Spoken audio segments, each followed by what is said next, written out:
Welcome back to the Powered Up Coaches Show, sponsored by Sideline Power, your number one choice for coaching communications and all things sports tech related. If you're new to the program, Powered Up Coaches Show goes beyond the X's and O's and really delves into why coaches do what they do. How do they create winning seasons year after year after year? In this episode, voice of Ashland Greenwood football, Tim Washburn, sits down with head coach from Ashland Greenwood, Ryan Thompson, and they talk about really developing a program from the ground up. How do you create a vision based on standards rather than schemes? Why it's important to hold people accountable to those standards day in and day out. And how do you get these players to take ownership of those standards so it's not just the coaches holding people accountable, but the players themselves holding each other accountable. They also talk about community involvement, why it's important. How do you get these standards of your program out into the community? And how do you get the community out for your program? It's a great show. Stay tuned and stay powered up. This is a treat because I know Ryan Thompson well, the Ashland Greenwood head coach, but we're gonna take a step back because he comes from St. Edwards, Nebraska. And Ryan, I know growing up in St. Edwards, Nebraska, I've gotten to know your parents over the years as well. It was pretty special growing up. So I want to hear a little bit about what it was like from a sporting life, growing up in the little town of St. Edwards. What, maybe 600 people? 800. 800? Yeah, roughly. So it's one of your small communities that everything kind of revolves around sports or whatever the school is doing, right? There's not a lot else going on. So when you have a Friday night game, football wise, the town is there. You got, my dad and his friends running the chain gang, and the guys in the concession stand and the people on the loudspeaker. It's just one of these big community things that happen where everyone shows up. So from a time as I'm a little kid, I can remember watching games. I would, put the little clip on the chain with my dad, got to be kind of at a front row on the opposing team side. And then obviously growing up and being able to play in front of that community as well was pretty special. But yeah, just one of those small town schools that there's not a lot to do, so you're gonna end up gravitating to a lot of sports. I gotta imagine though, because it was small town, that you start playing tackle football in backyards in the park and wherever you guys played, and you were playing some guys quite a bit older because you didn't have maybe 50 boys in your class, right, to go out and say, let's go out to the park. So did you learn at an early age to go up against the big guys out on those football games? I must be dating myself. I cannot remember playing backyard football. Is that right? No. We got together. We did some things. It probably wasn't as structured or as comical as some of the things I see in backyards driving through town here. But there was those times where we just kind of got together. Let's throw the ball around. Let's kind of mess around and do some things. I just can't remember just going to someone's yard and just playing football all the time. But I'm sure it happened. Yeah. Well, and here's one thing I do know happened. You guys were absolutely monstrous Husker football fans. I mean, your parents took you to games. You went to a lot of away games. Talk to me about how they really brought you along when it came to being a Nebraska football fan. Yeah, very fortunate enough just to have a family that loved the Nebraska, the Cornhuskers, still do. It kind of all started when my sister went to college. She was there. My parents were like, hey, let's go see her. Well, on Saturdays, might as well get season tickets and spend time at the football game too. So it just kind of snowballed, and we go to every week, every game. And then, my dad's a diesel mechanic, so his big time off is toward the winter. So we were fortunate enough to get a few bowl games under our belt too. So it was a blast. I cherish those moments. I still get to go to a game here and there with my dad. When he wants to, he kind of passes those tickets along to us quite a bit. But it's a great time. I'm hoping we get together for a game this year and see where things go. Let's see if we can get to a bowl game, huh? That'd be nice. Yeah, that'd be nice. Best bowl game you went to, best away game you went to. I mean, any of those stand out? So, again, very fortunate. 94-95 championship games. We were able to go. One of them, I had no clue I was going. We kind of got to Christmas, and Mom and Dad were like, hey, us and our family friends are going to take off. We're going to go down to the Orange Bowl and watch us and Miami play, and we were on the second to top row of that old Orange Bowl stadium. and obviously came back and won the game. It was amazing.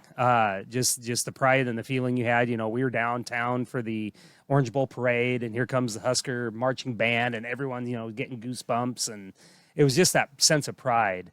The next year, again, fortunate enough to head down to Tempe, and the reason I remember that game is just I loved how the old stadium sat in that mountain, in that big old hill at Arizona State. And it was just a cool setting, great atmosphere, a little easier game, I guess I should say, but just being able to be there with my family and our family friends and travel and have a good time is pretty special. Oh, without a doubt, and especially to catch that game in '94 where we'd had so many horrific memories in that Orange Bowl, to finally see that come from behind game. I have to imagine it was just like everyone in that stadium had to be pulling for Nebraska. Most were Nebraskans anyway. It was crazy. It was, it is Miami territory, but I would say 75% full of Nebraska red. It was very, very much like a home game. And, we'd really never been to that big of an away game before, and they had the tunnel music for us, and they had the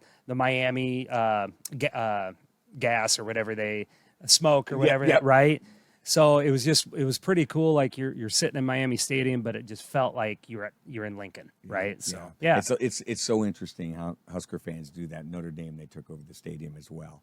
But you think about your parents taking you to those games. The thing I've come to find about your parents is they don't miss many games on Friday night of Ashland Greenwood football. Their support of you has been obviously fantastic. They're incredible parents, but when did they see in you that you had the ability to coach, or that you were gravitating towards football on a very serious level? Was it high school? Was it early on? Man, that's a great question. I think, my early years of high school kind of got into that carpentry thing. We had a couple shop classes where it was kind of fun being able to put something together and kind of build something. But shortly after my sophomore year, I think just with role models of coaches, I think it just started to turn like, hey, sports are a lot of fun. I like to be around my coaches. I'd like to maybe be that coach sometime that kids like to be around and look up to and maybe learn some things from. So I think somewhere around that sophomore to junior year, I kind of took off a little bit. And we'd always been at games, high school games all our life. My sister did volleyball and basketball and track, and we were always at those. We were at games when we didn't have anyone involved. It was just, again, that small town community thing. You just always went. So at some point in time, it kind of clicked in the back of my mind, like, hey, this is something that I might want to do. Yeah, but before you get to that, you thought you were going to be a carpenter, right? Yeah. And listen, I chose the right profession. Absolutely. Were your tables a little wobbly? Tables are wobbly. The little shoehorn didn't work that I tried to create. I made a shelving system that just, fell apart. So I think there was a lot of signs that just said, listen, maybe you can be outside and not put anything together and have it fall apart. So coaching was a better endeavor. Yeah. So when did that click? I mean, was it in high school? And talk about the mentors you had in high school, because I know the coaches played such a huge role. I think my junior year, I started really thinking about it.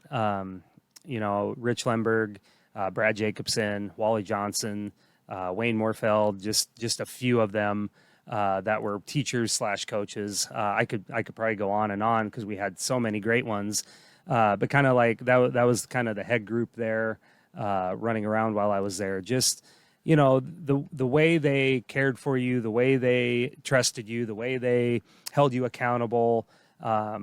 Just anything you kind of think of what a coach would be, they did, and I think it just kind of hooked me and pulled me toward that profession where, again, I would like to be someone like that to hopefully do that for younger kids as well. So you get to college, and again, is there that moment where you say, all right, I figured it out now. I'm going to go teaching. I'm going to go coaching.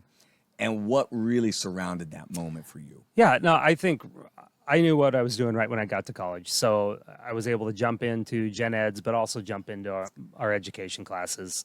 So right away, everything was on point. And I didn't do a lot of coaching in college till the end when you started to volunteer coach a little bit. But stayed very close to athletics, going to games, watching, whatever, taking a few classes here and there. So I think college kind of solidified what I thought when I got there, as in, yeah, I'm still on the right track. I still want to do this. So was it easy for you? You get out, you start coaching, even as a student coach. Was coaching easy? Did you find it easy, or did you say, this is a little bit more difficult than I thought? So we had a lot of success in high school, and not because of me, because of who I was surrounded by. And let's talk about that for a second. Yeah. You had an NFL player that you got a chance to play with. We had Scott Shanley, NFL champion with the New Orleans Saints, played at Nebraska. Like I told him plenty of times, I'm the guy that sent his career in the right motion, giving that ball to him the whole time at high school. But we had Scott Shanley, we had Jason Danley, Travis Anderson, Tyson Cruz. Ryan Vicker. I'm gonna leave kids' names off that don't deserve to be let off. But we were very fortunate that we had a big group of kids that had the right mindset, the same mindset that we're going to carry on the tradition here at St. Edward. So I was glad to be a part of it. Again, we had a lot of success, nothing for me. But what I took from that was coaching has to be easy. Look at all this success we had in high school. I'm just going to take the first job I got. We're going to run with it. And that was far from it, right? So it was a humbling experience. My first teaching job was at Prague. They allowed me to be the head coach there. I think I walked into a good situation of, hey, you have some background in 8-man. We'd like a young kid to be here. Let's give you a shot. And I failed. I mean, I was failing left and right, but I was learning a lot. And the one thing I never thought I lost track of were the kids. I mean, I think they stayed with me the whole year. They believed in what we were preaching. And I got better as a coach 100% through that year. So when you say you were failing, I mean, just weren't I enough? thought I knew everything, right, Tim? Right. So all of a sudden, you need to coach line, you need to coach D line, you need to be a play caller, you need to, make sure that kids are feeling appreciated. And you have the entire playbook now at your hands, and you have to make sure that you take care of everyone. And I thought it was as easy as X's and O's on paper. Look what I got here. This is brilliant. But the moment you step onto a practice field or into a game that by now it doesn't go all that way. You have a lot of scratches, red ink in there, and circle and revise, and that's what I got to do for a whole year there. So when you get ready to make the plunge now, to be a head coach, you assisted at Ashland Greenwood for a while. You and a guy named Nate Tonjes, who have been kind of at each other's hips for this entire tenure. You're both assistant coaches, and you both apply for the head coaching job. It's a great story, but at that point in time, is it competitive between you two for this position, or did you talk a little bit about what might happen? I don't think so. I think the big thing was Barry Kittrell stepped down, and they took a lot of time before they were going to hire a coach. And Nate, myself, and Reed Schwartz and I said myself and we got together and just said, hey, let's try to get someone in-house. Let's try not to have someone come in, because we kind of have some things in place and going, and we're okay with any of us kind of getting that spot. So we both interviewed, and, I don't know how it all went down or what all went, but we both told Coach or Mr. Pease and Mr. Weiss, we just said, hey, here's the thing. It's not like we're leaving if we don't get the job. I think we're going to split the offense and defense like we thought we would, no matter who had that head coaching responsibility, and we're going to try to work this thing together. So fortunate enough to have obviously taken the job, but very fortunate enough that Nate and I think we're on the same page when that moment happened, that he knew that it wasn't like this was just my team. This is our team. This is anyone that's on our staff's team, and we're going to make this thing work. Yeah, and kudos to both of you for being able to make that work. Because sometimes, look, that can be a competitive situation. But Coach Tonjes doesn't get the head coaching job, and yet the two of you are like Simon and Garfunkel. I mean, you guys just hit the right notes all the time as coaches. Was there ever a moment when you came out where there were some rocky steps, or was it just like fine music from day one? I think, after the announcement was made, I mean, it's a little weird, right? Like your friend, you got it, you're excited, your friend didn't, but now you're on staff together. Yeah. I would like to say it wasn't weird. We might have not like met each other right away after that, but ever since it's been, been great. So. And you get an opportunity to be the head coach of the Shrine Bowl back in 2020, I believe, right? 2021? 2020. Yeah. I think you're right. It's Yep. the COVID year, I thought. So you do something, though. You bring along Nate Tonjes as your assistant coach. And again, that loyalty that you guys have for each other. This is a very special and dynamic relationship between you guys. Yeah, I mean, I'd like to say that we complement each other very well. I think he totally understands that he is 100% the owner of that offense. I don't need to talk about it. I don't need to ask questions. I mean, I will, to just make sure that if he wants a conversation about something, I'll try to throw maybe what I would do against what he's thinking.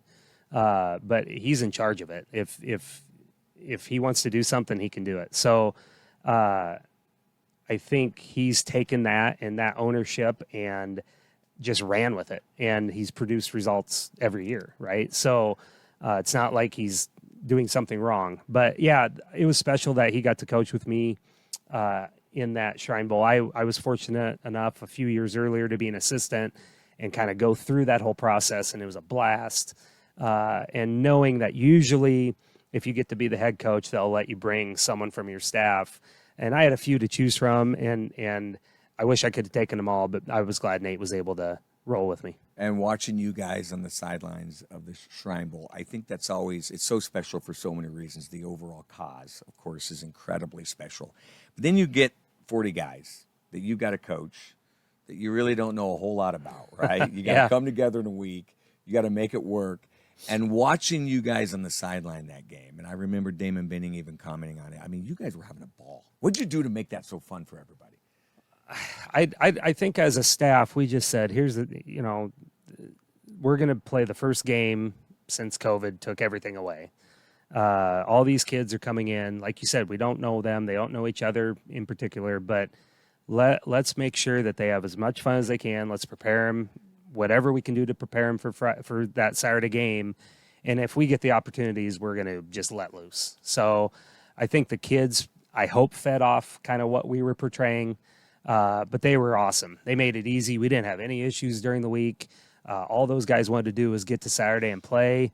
And it was a blast. We had kids, unfortunately, because of the timing, a lot of our quote unquote, I guess, kids' names in the paper already had to report to college. So we were taking some kids that maybe weren't going to move on to football the next year, or they're like, oh, Shrine Bowl's been picked. It's over. What am I doing in college next year? I got to report for gen eds or whatever. So we got some of those kids to come back out, and they ran with it. Alan Mendoza is one of our last picks, right, out of 45 players. And from Omaha South. That's and right. Here he goes and wins the offensive MVP for his field goal and place kicking, right? That's right. So I'm just glad we had an opportunity to be a part of that and hopefully allow those kids to have a week and memories of a lifetime. Yeah. So and Jacob Ludwig from Asher Greenwood. absolutely, was great Jacob that game. and Seth Novak. Yeah, and, right. And we had area players as well. I hope they got to go home and just said, that week we would do over in a heartbeat, because I know the staff that was together on that 2020 group, if they would ask all us back together, we would do it in a heartbeat. Yeah. But I think we're kind of a package deal now, because we had so much fun with each other that we'd like to do it again with that same group. Yeah. Yeah. So now let's take a step back and go back to getting the head job at Ashland Greenwood. And your first year, you come out and you miss the playoffs by one game in a rain fest, I believe, down in Auburn. Yep. Yeah, fumble, or no, we get 4 downs from the one, have a hard time punching it in. So you come out of that game, and I remember you were very emotional, having an opportunity to talk to you after that game. And I knew right then and there that Ashland Greenwood had a coach that was very vested and very committed to the program. But after that first year, what steps did you take? Did you take some steps backward and say, wait a minute, let's look at this again? And if so, what were the things you were looking at? Number one, we wanted an identity. So we had a lot of stuff in scheme-wise everywhere, right? Again, here I am, head coach. Let's put everything in possible. Have a tool for everything, but maybe not a master, right? So the number one thing our staff sat down and said, what do we want to be known by on offense? And we got to trim everything out of defense, and we got to be sound. So gap sound, coverage sound, everything together. So the number one thing we came together and says we want to be a physical team. So after that, we sat down and Nate wanted to run triple option veer, and that was going to be our base to our offense. So we had that, and everything complemented off that. Defensively, I just said we're going to be a forefront, and we're going to be gap sound, and we're going to keep everything in front of us. So that's kind of how that started, and then that next year things clicked really well. Now, I think it's also the players, right? They bought in. They're like, hey, coaching staff said this is what we're going to do. It's starting to line up. Okay, we can get behind that. So I think from then on, that was kind of the next layer of that foundation. The first year had to happen, right? Again, as a coach, I feel bad for those kids that we didn't get in. But as a coach, I, again, had to have that happen so I knew what to do to take care of, hopefully, the next kids that are coming through. So one thing I know about your program is how sound it is from a cultural standpoint, how sound it is from a team standpoint. But what I heard you say initially was we needed to get, in a lot of ways, our X's and O's right. We needed to make them simpler. So did that culture and that, start there with that, and so you got buy-in from the players, or were you also simultaneously saying we got to take a hard look at the culture that we have? I think, it all ties in eventually. We didn't look to say, all right, we got to bring this piece, and this piece together right now. The first thing was, as a staff, we need to be on the same page, right? So, and were you? We were. But we were all young and we're all over the place, right? Yeah. So we decided that we were going to, our vision and our ideas was going to be this, whatever that was, physical. We're going to be sound, all that good stuff. So after that, I think now your culture starts to tie in, because now you're demanding a certain thing from your staff and from your kids each day that's leading to being physical or being sound or being whatever. So then, again, it compounds again with kids are going, okay, it all lines up. Well, now I can trust what they're saying. And we're starting to see some benefit from it. And that's where it starts to take off, I believe. Right. Did we try to do that all at once? No.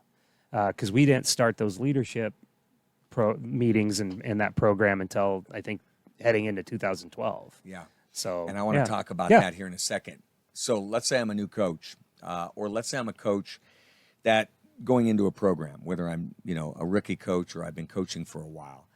If you were to give them advice and say, this is what you've got to get right out of the gate, is it that scheme that kids can buy into?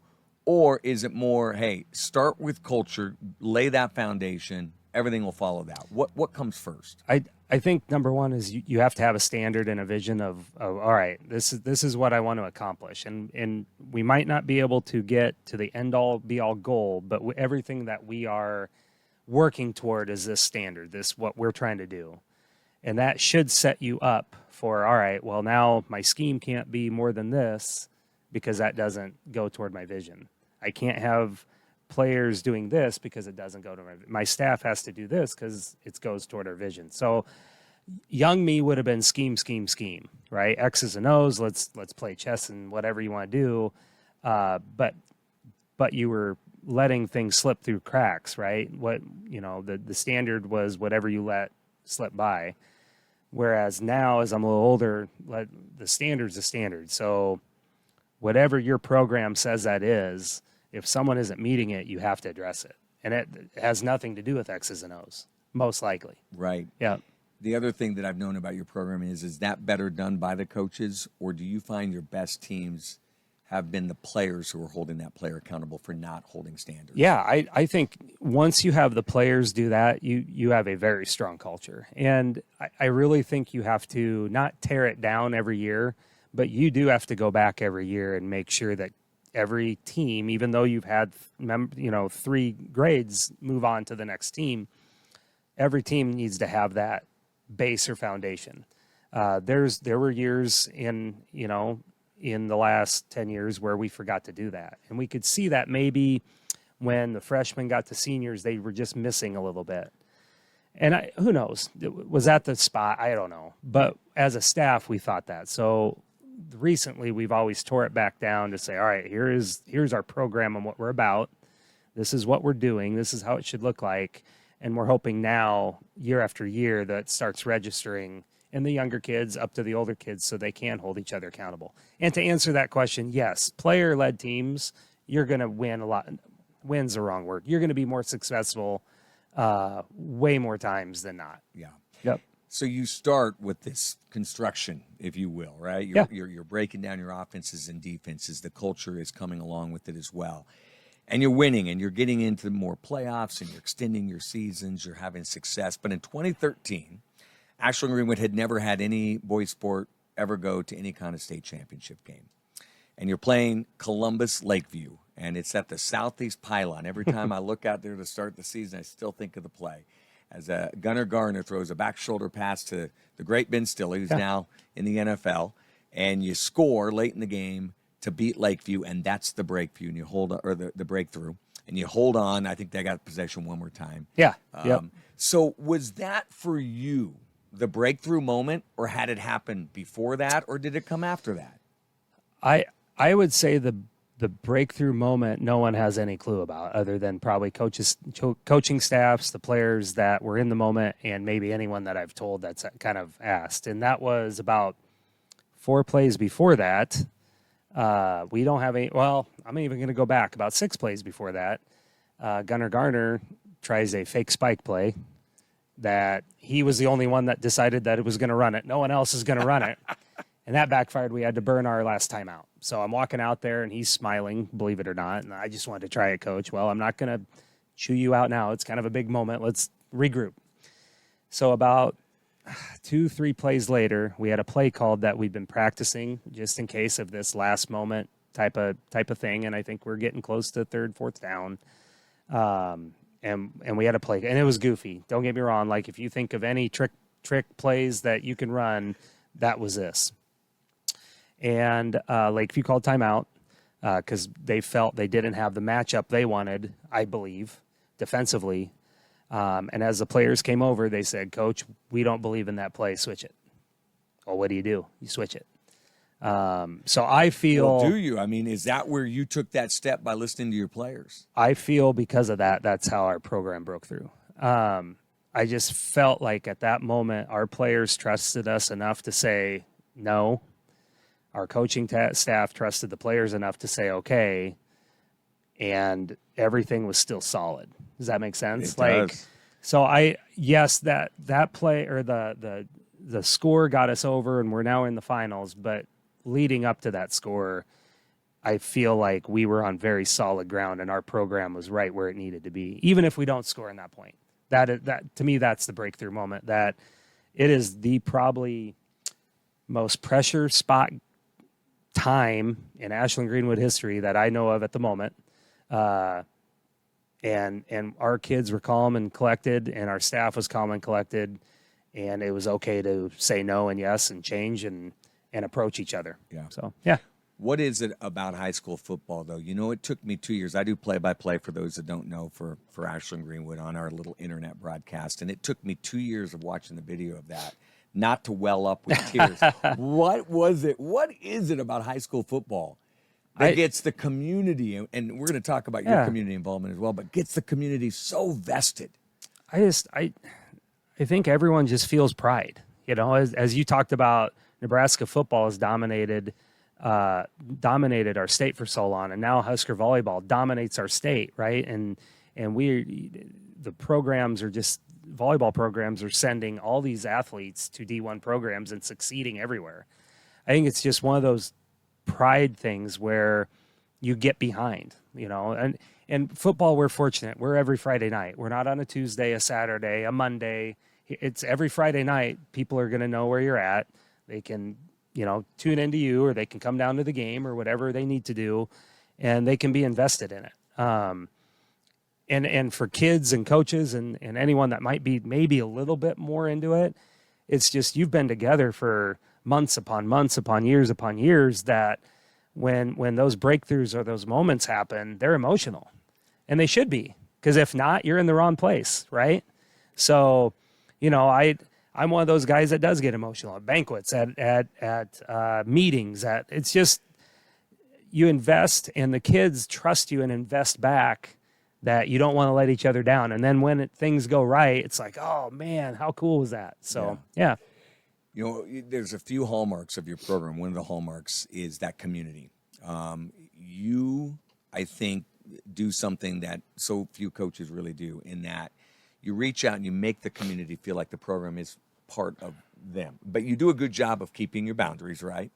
But at the same time, you do a great job of making sure, hey, Friday night we're going to have flag football underneath the scoreboard, and the players are going to run through. The next Friday night, alumni is going to come down. Tell me where that stem from those Friday nights in St. Edwards, Nebraska, where community was so involved, or is this something that came from another place? Yeah, I mean, I think it's ingrained, in me. That's just what you do. Like, you're gonna have way more support if your community's invested. And it's not a show. We want them to feel proud. We want them to be able to drive to another school, and as they walk in, their chest is out and their head is up, like, hey, we're here. Or walking through Walmart somewhere and someone notices a shirt that they have on. We want them to feel proud of where they're at. So I think it's just been ingrained at a young age, but something that maybe just came with the territory. I don't know. The youth stuff that we got going on, and the night, the people that come to our games at night, Coach Thompson was very instrumental in kind of getting that going. We talked, tried to brainstorm some things, and finally he kind of got on that spot of, what if we start like having these type of things happen, which are awesome, right? I mean, we have a lot of people on our sideline as it is. And it's never a nuisance. We want them there. We want our alumni there. We want former players there. We have a lot of our school teachers and coaches on our sideline helping out. But I think it's a better setting and a better feeling when like that ripple effect. We've talked with our kids where your ripple goes forward to the people to come, and it goes backward to the people that have already been here. So whatever a ripple that we can create that just keeps pulling people in, that's what we want. Well, here's not a ripple that you've created, but more of a tsunami. I mean, you've set a record for the number of water boys and water girls on that sideline. We always joke about it. And your daughter now playing a role as a water girl as well. But that is another way to introduce people, these youngsters, to the game. And suddenly they look down the road and say, boy, I want to be involved down the road. Yeah, I mean, I hope that's how it's working. We talk to our kids, our high school kids, that there's a lot of eyes on you, and you come to a Friday night, there's way more kids that probably need to be running around our sideline, but they're never in the way. They always seem to be having fun. They always seem to be respected, and get their job done. And like you said, my daughter has been bugging me for months and years and whatever to come over, and I finally said sure. And by halftime, there was 3 other girls over there. And, now we got this water girl group, right? The hydration team, I think they called themselves. So it's awesome. It's one of those things where she keeps me pretty humble. If you ask Tyler Craven, one of our assistants, we're at Boys Town this past year. Yeah. And pretty weird game going on. It's always weird at Boys Town. Awesome atmosphere, just strange things happen. There's ghosts come out of the woodwork. Our headsets aren't working. We're down on the sideline. It's a very tight game, and it's cold. And I get this tug on the back of my shirt, and I turn around. Defense is getting shredded, and my daughter's like, "Hey, I got some hot chocolate." And I go, "Awesome." And I turn around, and Tyler Craven is just like, "Oh my gosh." And here Boys Town goes and scores on us, right? It's just, but what are you going to do? She's right. She doesn't know. She's still very innocent. She's loving life. And I'm going, oh my gosh. She was taking care of Dad too. Right. It was cold. So it's been awesome to have those girls down there. And I hope they enjoy it too. I think they do. They already got some plans for next year. But yeah, again, just another way, right? Just get people hooked. And and get them on your side, and hopefully most of those kids that are running around on our sideline like years before come in, and all of a sudden they're here as freshmen, and we get rolling with them too. Yeah, well, I love it because you've shown the power of getting more and more people involved, and how Friday night is just a special place. Memorial Stadium on Friday night, special place to be. Here's another hallmark. You invest so much in your team with leadership. You said in 2012, a leadership program, and you started in the spring, I think 7 o'clock on Monday morning. Right, yeah. Roughly, yep. And they come in, and you have players sometimes that lead a session along with a coach. Sometimes it's just a coach. But again, the impetus for that, why was it important that you start that? So back in the end of 2011 season, we felt like we're on the verge of something. But as coaches, we just felt like the players were always waiting for us to make the call, or hold them to the standard, or come up with the answer, or whatever. So as a staff, our postseason meeting, we just said, hey, how about we try, like, one of those unity council leadership groups, whatever. And I said, I'll run it. Here's my idea what we're going to do. We're going to create what our program is going to be about. We're going to create that message, and that's what we're going to use. So the first year we had all the seniors in.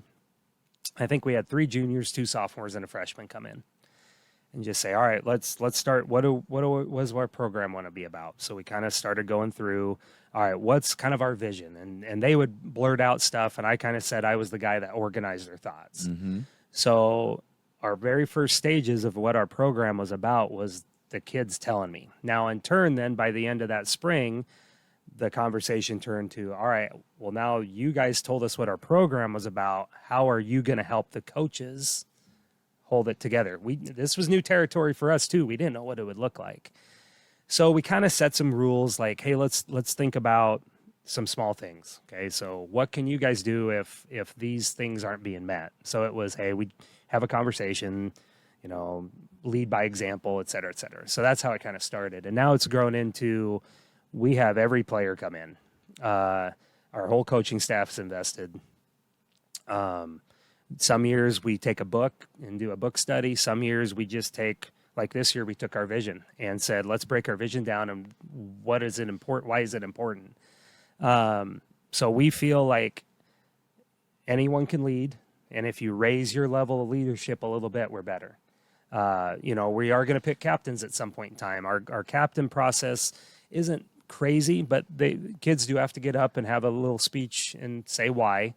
But we also remind everyone, just because you have a title, it doesn't mean you can lead. And even if you don't have a title, you can. So I think captains are fun, but I think our team also truly understands that, hey, those 3, 4, 2 guys, our players are okay with speaking for us on a Friday night, but they're not our only leaders on our team. So anyway, that's what where have it you went. gotten out of it? I think number one, I think kids get ownership. So as freshmen coming in, you have these 8th graders sitting at the back with wide open eyes, and you're trying to break them down, saying, hey, this is like Vegas. Say it, whatever you want to say. Like, this is your team. You have shown up. You have committed to playing. You have ownership. So I think number one, it gives those incoming freshmen, a sense of belonging. Like, oh, okay, this isn't we segregate from senior to freshman, and we can't say a word, and we can't help, and this is our team. Now, at some point in time, they might not know how to carry that stuff out, and that's where the upperclassmen can help them. But I think a number one is just belonging, unity, sense of ownership. We talk about, sports cars, right? Sports cars, in order for them to run, every piece on that sports car has to be in high tune, right? And their expectation is that they're going to fulfill their job. So some of you might be a lug nut this year or this week or this month. Some of you might be the steering wheel. Some of you might be that engine pumping, right? But your role is very important, because without your role, we're not probably going to be at an optimum speed. Now, if you want your role to change, there's other things we can do, but we kind of kept that sports car theme every year, just to have kids understand that without gas in the gas tank, we can't go anywhere either. Right. And that was Colton Cerveny this year that brought that point out. I like that. So, look, you've got about 65, 70 kids that you anticipate being on your roster this year. Has your, let's say 10, 12 years ago, if you had a roster of 65 or 70, would you have looked at that as positively and, as you do today? I think so. There was one year in there that everyone possible came out. I think we were close to 80. Yeah. Now, a lot of them needed the football program maybe more than the football program needed them, and we want those kids because we know where they're at. They're getting hopefully a lot of lessons taught to them and creating some bonds with people maybe they haven't had the opportunity to. Right. But it was a big group. But I felt that was positive because we were obviously doing something enough that people just wanted to come out. Maybe they'd never played before, but I'm coming out. Yeah. And, we went back down a couple years later. We're at 35. And I think that was just because that's how many kids we had. And we're built back up. As our community's growing, we're going to have more kids. And I only see that as a positive because, again, I'm hoping our staff is doing the right thing, and now we can maybe affect more lives than just what we used to. It also is going to make it a healthy place because there's going to be a lot of competition, and that's only going to make us better. And that standard then maybe gets moved up a little bit. So that's kind of how I look at it. Yeah. Again, third hallmark of your program is your ability to connect and your coaching staff's ability to connect with kids. And again, everyone uses that term. You've got to be able to connect. You've got to be able to connect. Walk me through what that looks like in real life. Well, I think number one, meet the kids where they're at. Like this should be their best and funnest part of their day, right? Coming out to football. It's a game. You don't have to be here. You are choosing to be out here. So what can we do as a staff to keep you here, right? Well, our vision is we're going to make sure there's a line. There has to be a line, but we are going to have fun. We are going to joke. We are going to make sure that hopefully they leave happier than they got there.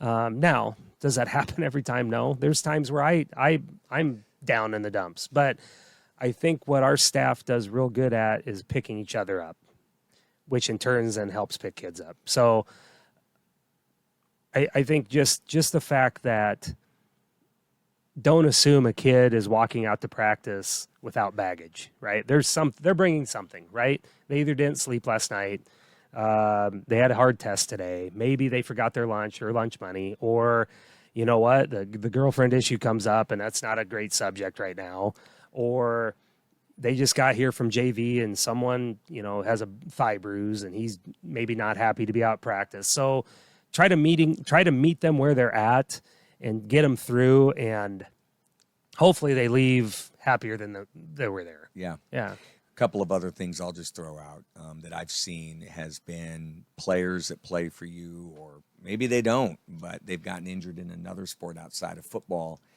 I know I've had family members say, you've reached out. How is he? Anything that he needs. Those are ways to connect as well that I've seen come specifically from you. Just because a player isn't in your season doesn't mean he's not your kid or your player or your friend or your someone you should just not check on. So that's tough sometimes because sometimes I don't know about it. Being at the elementary school, sometimes I have no clue what's going on, right? And then all of a sudden I'm walking down the hallway and so-and-so's in a boot. What is going on? Yeah. But yeah, we try our best to make sure they feel they're still a part of the football program, even though maybe the season isn't happening or they're just done. Yeah. Well, let's talk about some other topics that are coming up in high school football. How about NIL? Everyone thinks it's just relegated to college, but you and I had a chat a few weeks ago. Yeah. I think you said, 28 states now have passed some sort of NIL legislation? I believe so, and we're one of them. So where is it going from your perspective? Is it going to filtrate down into the high school level? Something's coming, obviously. If that many places have kind of passed it, the question is what is it going to look like? Thinking more about it after our conversation, like now you're kind of toying with almost recruiting, right? Hopefully, your smaller schools or schools that don't have other schools within the vicinity, that isn't the issue. But I mean, I'm looking at, the Metro or Lincoln. I mean, that could get a little bit goofy or dicey. Right. So there's going to have to be some strong structure at what's happening and what's going down. But I think it's coming because if 28 states have passed it, it's obviously on someone's forefront, right? That we got to get ahead of this and know what's going on. What it looks like, I have no clue. Well, it's going to be like all the free blizzards you can have. So right, it'll be stuff like right. Yeah, Dairy Queen will be out of business with all the free ones they're giving. But yeah, I'm in for that. How about this? Rule changes. The USFL came out this year. XFL, they had some crazy rules. Any rules you see on the rise and you're like, I could see this coming down to high school football? I do like the kickoff rule. I like how the kicker kicks off from his normal spot and everyone else is within 5 to 10 yards from each other and they don't move until the returner has the ball. I just think if, as a safety standpoint, as our kids are getting bigger, stronger, faster, even with all of the rules that we have in place, with no blindside blocks, not a safe block, etc. It's just something's bound to happen, and probably happens every year at a game. This way, at least takes a little bit of the momentum out of the play, but still keeps your core kickoff in. I like that rule. Yeah. Let's look down the road 10 years.